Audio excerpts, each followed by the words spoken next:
बांग्लादेश ने अपना Mongla port China को दे दिया और फिर उसके बाद हमारे प्रधानमंत्री सेशेल्स पहुंच गए। देखिए, ये दोनों कोई रैंडम न्यूज़ नहीं है, बल्कि एक जियोपॉलिटिकल स्ट्रैटेजी का हिस्सा है। कहानी शुरू होती है 1971 में, जब इंडिया और पाकिस्तान की वॉर चल रही थी। तो इंडिया ने चाइना को धमकी दी कि हम तुम्हारी सप्लाई चेन बंद कर देंगे, that is the Malacca strait. तब चाइना को आइडिया हुआ इंडिया को काउंटर करना पड़ेगा, कुछ ऑल्टरनेटिव रूट्स बनाने पड़ेंगे ताकि इंडिया का डोमिनेंस इंडियन ओशन में कम हो सके।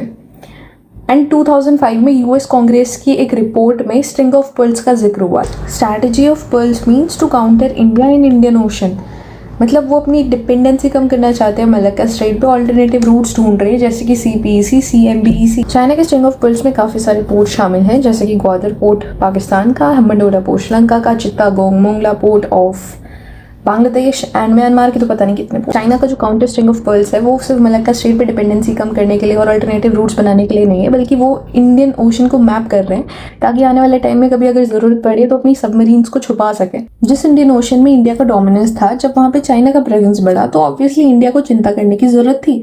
तो 2015 में उन्होंने एक पॉलिसी निकाली जिसका नाम था नेकलेस ऑफ डायमंड्स, जिसमें इंक्लूड था सेशेल्स, मॉरिशस का एग्लागे आइलैंड जहाँ पे हमारी एक एक्टिव मिलिट्री एयर स्ट्रिप बनेगी, इंडोनेशिया का साबांग पोर्ट, सिंगापुर का चांगी पोर्ट, ओमान का दुक्कम पोर्ट और चाबहार पोर्ट